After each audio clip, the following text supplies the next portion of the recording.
Let's go to the game of the night. Hawks, Bucks, Game 5, Eastern Conference Finals, all even up at 2. Giannis ruled out Thursday. Trae Young, who missed Game 4, tried to give it a go pregame, but look at the face, the wincing in pain. He, too, would be ruled out, and it would become the Brook Lopez show. 14 of 18 from the floor for the big fella. Bucks take a 12-point third quarter lead. Later in the third, Bucks up 12. They got balanced scoring.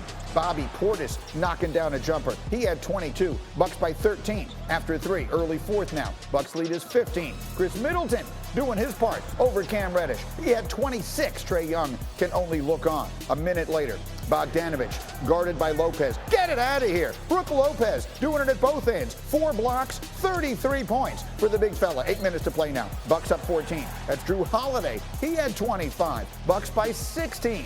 Under 2 minutes to play. Bucks putting it away. Holiday splitting the D. Bucks taking Game 5. 123, 112. Giannis loves it. The Bucks are on the brink. And what was great about today is we were really all just basketball players playing together, both on offense and on defense. You know, we were playing off one another, making plays, making extra passes, and it was a lot of fun tonight. All right, and the numbers, the story, Milwaukee's domination in the paint, outscoring Atlanta 66-36 inside. Brook Lopez had 26 of those on 13 of 14 shooting. He's the first player with 25 or more points in the paint on at least 90% shooting in the last 25 years. Let's bring in a guy who made the paint a comfortable place for a long time. That's Vince Carter. That's Brian Windhorst. Our basketball crew is up with us here early this morning. VC, I'll start with you. As we watched it again last night, a tough night, obviously. No Giannis, no Trae Young, a balanced attack for the Milwaukee Bucks. What was the key to their win?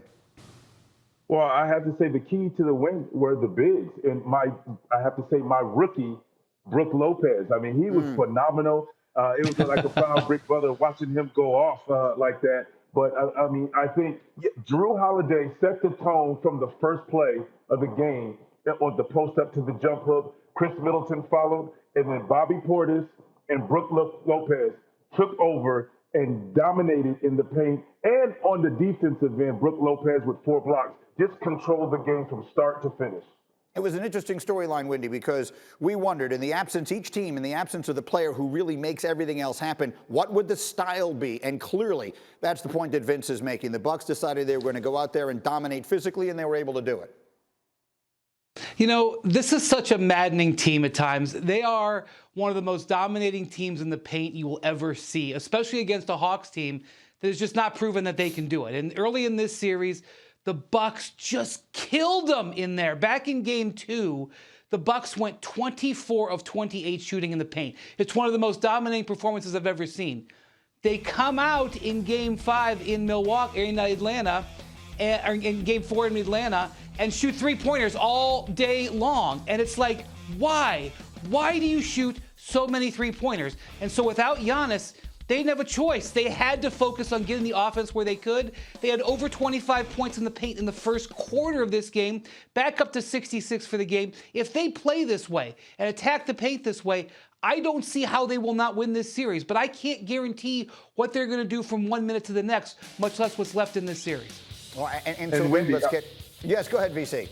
I want to add to that. You know, I hear people say that a lot about Brook and why does he play outside? But think about this. I mean, I was fortunate enough to play in the era where they were too big and they figured it out. And the game today is spread out and they feature one big in the paint. You want to feature, obviously, Giannis in the paint before you do Brook Lopez. But, you know, Brook Lopez at 7'1" can dominate down there. So you can live with both guys down there. But teams, you know, nowadays, they just try to figure, let me put one guy down there and spread the floor and give him space. So if you have Giannis, you want to give him space. I agree with you, Wendy. Why not put Brook Lopez in the post? Because he's going to demand a double team because there's not many centers that can guard him down there when he plays like he played last night. And so they're up 3-2, Wendy. Let's get to what I think everyone is really wondering. What do we know about the status of Giannis and Trae Young going forward in the series? Well, as we saw a video of, Trae Young tried to go out there and warm up before the game and couldn't go. And the big issue from the video that I was watching was when he went to push off of that right foot. The exact same way he actually made the injury, pushing off of his right foot.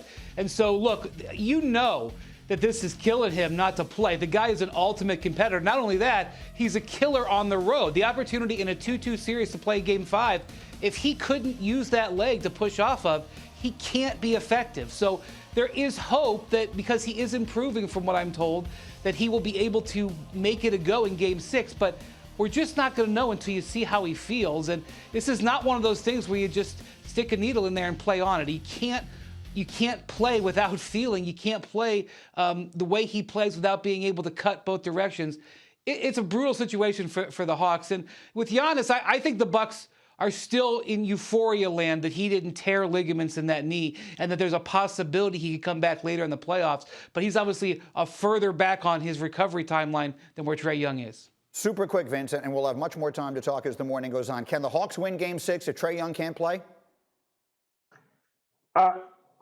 It's tough, but I tell you what, they know what it feels like, and they figured out the formula at home, how to play together. And they're going to need their guys, their role players, to be role players. I mean, Lou Williams, he didn't play well at all, and he was the key factor to the success of the Hawks at home. So they're going to need a lot. Clint Capella, they're going to need him to play a lot better defensively, first and foremost, to slow down Brook Lopez, particularly in the post. So it's a possibility, but it's nothing like having Trae Young on the floor.